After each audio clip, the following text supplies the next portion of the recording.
Good way to start. Cue the furnace. It's a new furnace. That's a whole other story. I should probably wait until that turns off. I don't know. Fuck it. This is basically like a video journal of what I've got going on here for my future self, in case I'm ever digging back into this, or I'm curious to kind of see what it was like when I was into it. But so, I'm not sure where I should start. Don't have a ton of experience with chainsaws. I was kind of alluding to in the other part that I picked up a couple like used saws that had a description, like one was a 028 AV Super steel saw that there's something to the effect that, you know, took it apart, couldn't get it back together, and they wanted like $45 or something like that. So I called on that one, and guy, you know, looking at pictures and everything, I was like, I don't know, looked like there's enough parts to put together to make a saw, and it was super cheap, so I was like, I don't know, I can't really lose with all the aftermarket parts that are out there. So I picked it up. It was all there. Put it all back together. Put a little fuel, some saw gas down on it, and burped over, ran. So redid the carb on that. You know, vent lines, vacuum lines, fuel lines. Got that running really nice, and then everyone's been talking, you know, the steel, Husqvarna, and Johnson Red. So, and a buddy of mine had been rebuilt a couple Johnson Red, so I was like, saw one of those for like $40. Guy's dad was a utility worker, couldn't get it running, thought that there was, you know, something simple, and it was, again, fuel. That one, the replacement carburetor was pretty expensive. Like the steel was like $13 for a new carburetor. The Johnson Red was more like $80 for a replacement Walbro carburetor that fit that. So just did a rebuild kit in that one, and that went back together really well. And it seems like the timing on that is like spot on. It just like runs and pops, and it likes to rev, and it just sounds like it runs right. And then I have a new to me in, I think, like 2001 Husqvarna Rancher 55 or 55 Rancher. That thing since new has been absolutely flawless, been a great saw. Haven't really needed anything more than that until getting to this place, which that's a whole other story. And now I'm trying to get a good collection of like a wood bank together, because we have a fireplace here, and this was had a combination wood and coal-fired boiler tied into the oil boiler, which I still have, and I could put that back in, but for right now it's just for firewood. So anyways, that's the background of how I got into tinkering with saws. Into this, and yeah, so this is the 372 clone. This is beginning of March 2019. So yeah, put it together, filled it with fluids, checked things over, pulled it a couple of times with decompression engaged and the coil off, and just pulled it over a bunch to try and get, you know, the cylinder moving around, and hopefully develop a little bit of vacuum and try and get some fuel up into the carburetor, and then, you know, set everything back to normal, and it fired right up. It was like probably the 10th pull, and then yeah, it was just a matter of tinkering just a little bit.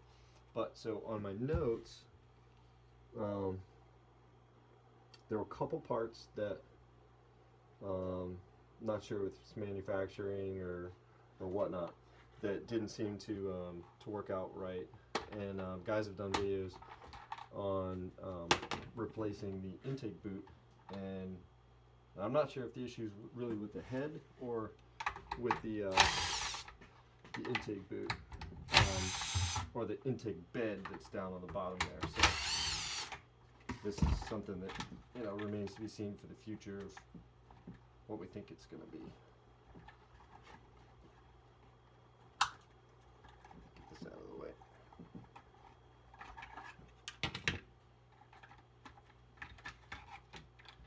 So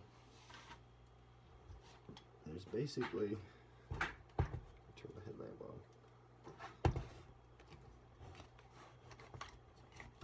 There's this plate here that the carb kind of mounts above, and this rubber boot is the one with an issue. And really what it is, it's where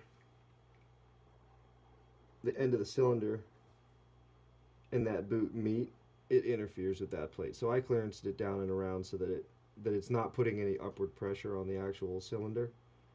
So it's sitting flush, and it's not, you know, nothing's being forced in anywhere, in any direction. So I think that's the way it's going to stay for now. Guys are saying to get the factory boot. This felt fine, rubber wise. I did get the factory clamp, but this one's on it for now, and I'm still kind of breaking it in. So as soon as I have it more apart, then just running a few tanks through it, I'll probably swap that on. Yeah, and then as far as the head, guys are talking about this, all the squish stuff. So I did a little research and measured this one out, and what was it? It was with no gasket at all. It was 32 thousandths, and they're saying that squish should be like 16 to 20, I guess 22 thousandths. That right there was going to survive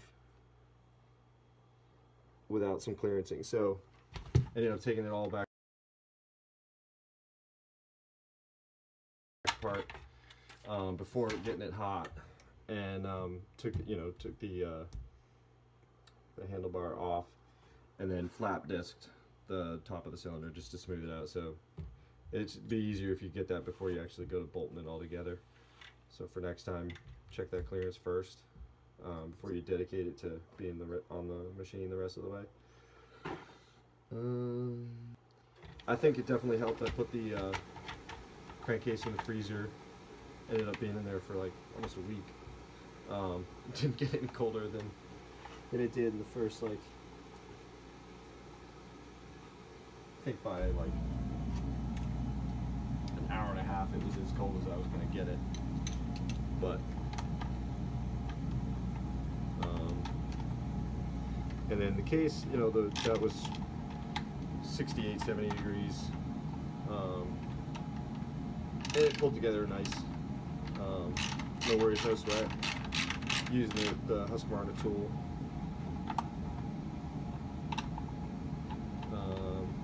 And yeah, as far as running it, it seems like you just pick it up, choke it, and fire in the hole. Off she goes. See, I got it oiling not enough, then too much, and now I think it's back to oiling just enough, not making a huge mess. I was thinking a good idea would be making a saw diaper, something like ready-made to just like slip on your saw if you got a arterial bleed out of your oil system, or some way to take a oil diaper and with maybe one additional thing be able to keep it from making a mess, and actually ride with the saw, so you move it around, it'll go with it, or setting it down or whatever. I don't know if you want to keep it sharp, but yeah, in general, I'm like super psyched. I have a 72cc saw for $300. I think it's gonna work. I was looking to get a bigger saw, Craigslist and whatnot, Facebook Marketplace. There wasn't much to be had. Seems like guys know what they have. And even used beat up ones were super expensive. So, but I might mention this, I gave it a shot. Other than replacing carbs on, like, you know, salvage saws and whatnot, stuff that neglected saws, and bringing those back, I haven't really gone this deep into a saw. So to build one from scratch is kind of cool. Certainly one of the best man puzzles I've done in a long time. But anyway, so I've actually already started it up.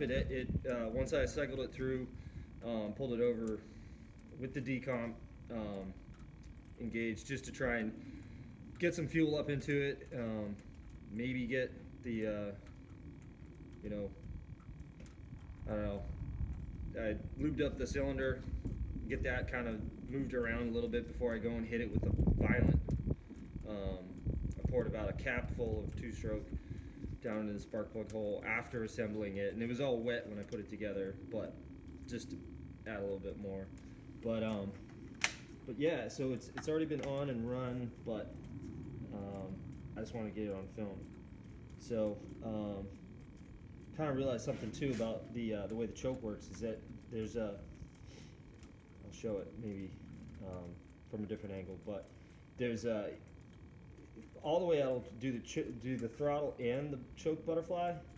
When you push this back in and it hasn't been triggered yet, the choke will then, the butterfly will be open, but the throttle setting, kind of like on some of the other saws where you set your throttle on, so it makes it easier to start. It seems like that's the way you're supposed to do it anyway. So anyways, fire in the hole, I suppose.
Cool. Sweet.